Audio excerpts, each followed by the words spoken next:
সুপ্রভাত, সবাই কেমন আছো? আশা করি সবাই নিশ্চয়ই ভালো আছো। লাইফ অন রিলস থেকে আমি রীতা শর্মা চলে এসেছি আজকে একটা সুন্দর ব্লগ নিয়ে। পুরো ভিডিওটার শেষ অবধি কিন্তু তোমরা আমার সাথে থেকো। আজকে অনেক দিন পর মাকে একটু রুটিন চেক আপের জন্য নিয়ে গিয়েছিলাম, আর ছেলেও আজকে বেরিয়ে যাবে। তো সব কিছু নিয়ে আজকের ব্লগটায় থাকছে। তো এখন আপাতত মাকে সাজিয়ে গুছিয়ে একটা চেয়ারে বসিয়ে রেখেছি লিফটের সামনে, কেননা লিফট যতক্ষণে আসবে ততক্ষণ অবধি মা দাঁড়িয়ে থাকতে পারবে না। তো সেই কারণে বসিয়ে রেখে লিফটের জন্য ওয়েট করছি। ওদিকে আমাদের ভুলুবাবুও বসে রয়েছে, হয়তো আমাদের সাথে আবার নিচে নামবে। আরেকজনের তো মিটিং শেষ হচ্ছে না, মিটিং করতেই থাকছে। এইটুকু দাঁড়াতো তার কত কষ্ট, না হাঁটতে হাঁটতে এই অবস্থা হয়ে গেছে। ও ঢুকবে, দেখেছিস?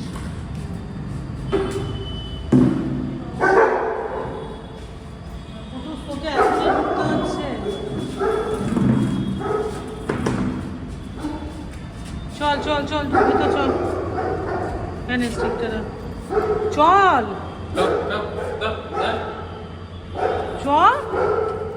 চল চল চল চল চল চল।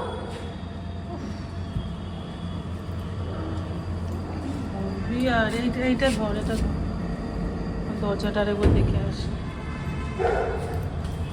চলো আপনি ঢুকুন ভেতরের দিকে। আরে আসো না।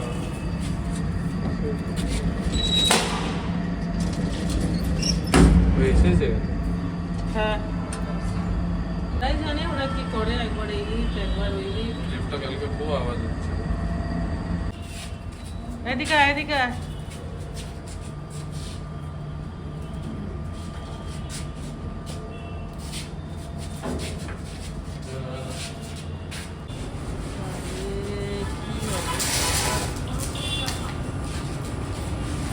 নিজের থেকে চেষ্টা না করলে ওই বেঁকে বেঁকে হাঁটলে ওরকমই হয়। সামনে গাড়ি।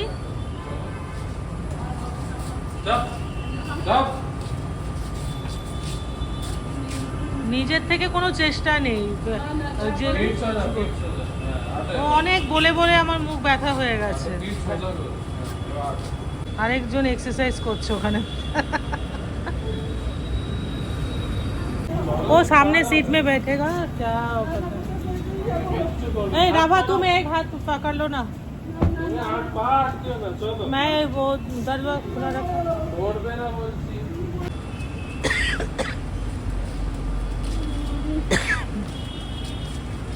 পারবে না ভাবি, সামনের সিটে তুই। সামনের সিটে না বলতে কি হবে, একই তো সিট বুঝে যাবে।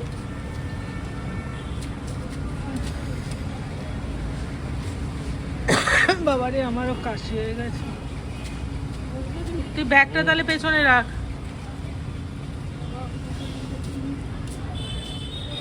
রাভা এই চাদর দে দো না বাবু, সেট করে দে, পুরো সেট করে দে, আমি চাবিটা দিয়ে আসছি।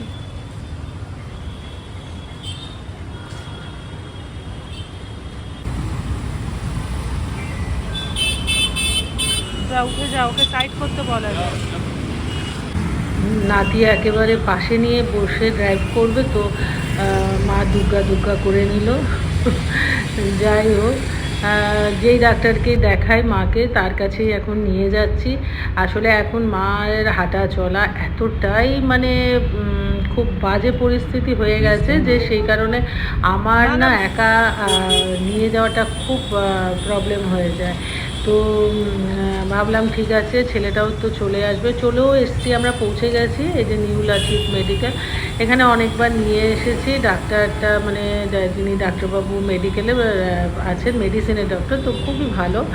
আর যেহেতু অনেকবার দেখেছে তার জন্য মাকে এখন নিচে চেম্বারে বসিয়ে দিয়ে আমি উঠে গেলাম ওপরেই অ্যাকচুয়ালি উনি বসেন। তো দেখলাম যে ভালোই ভিড় রয়েছে, তো যদিও আমাদের নামটা লেখানো ছিল, আর ডাক্তারের সঙ্গে কথা বলে আসাতে ডাক্তারবাবুও চলে এসেছেন নিচে। মা তো প্রথমে দেখে চিনতেও পারে না, তারপরে বুঝতে পারে উনি ডাক্তার, পরে তারপরে বলবে উনি কে। ব্লাড প্রেশারটা একটু হাই আছে, আর এমনি অন্য কিছু তো সমস্যা নেই, যেটা বয়সকালে হয়ে থাকে সেই রকমই সমস্যা।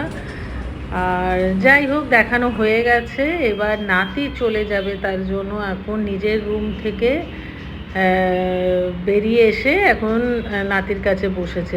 এবার নাতি তো মিটিং থেকে উঠতেও পারছে না, দিদার কানে দিয়ে বসিয়ে রেখে দিয়েছে। মা, ও মা, মা, কাস্টমার সার্ভিসের লোক বসে আছে। কি করেছিস তুই? এই কানে টুপি পরে দিয়েছি। ওরা চিৎকার করছে কেন? চাইছে। আর খাওয়ার সময় হয়নি, যাও ওদিকে যাও, খাওয়ার সময় হয়নি।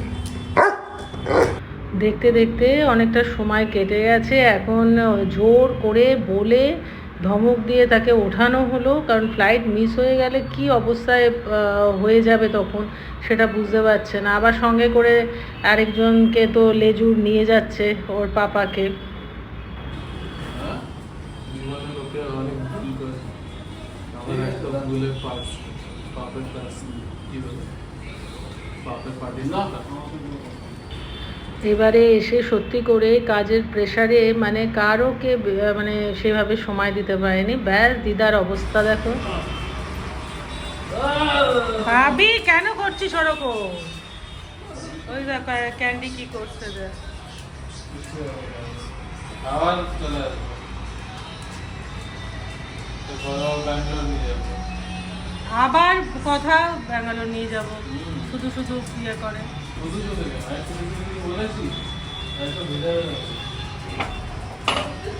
হ্যাঁ, ফোন করবো। ঠিক আছে ঠিক আছে, দেরি হচ্ছে। হ্যাঁ, তো খাবে তারপর ঘুমাবে না। কটন ক্যান্ডি হচ্ছে। হ্যাঁ, একদম। একদম। একদম।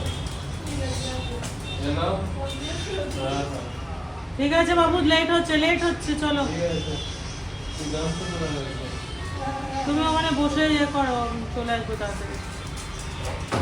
তুই বসে আছিস? নে, এখানে দাঁড়িয়েছি, একটু আদর করে নে। ক্যান্ডি আদর করে নাও, যারা বেরোচ্ছে।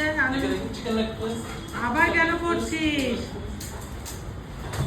ঠিক আছে, সাবধানে, ওরা বেরিয়ে যাবে কিন্তু। ঠিক আছে, চলো চলো, দাদা লেট হয়ে যাচ্ছে। চলো, বাই বাই।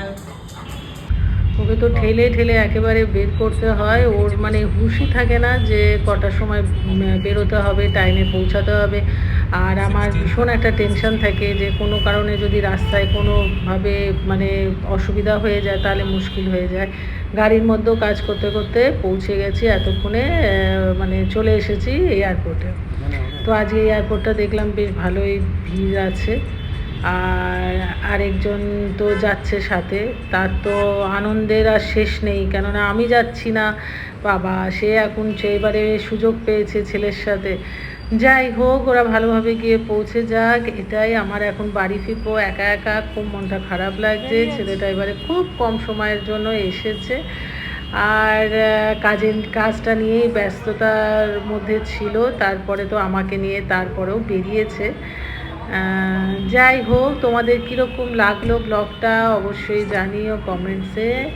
আজকে এখন আমার মন খুব খারাপ, আর ব্লগটা বেশি বড় করছি না, এখানেই শেষ করলাম। টাটা।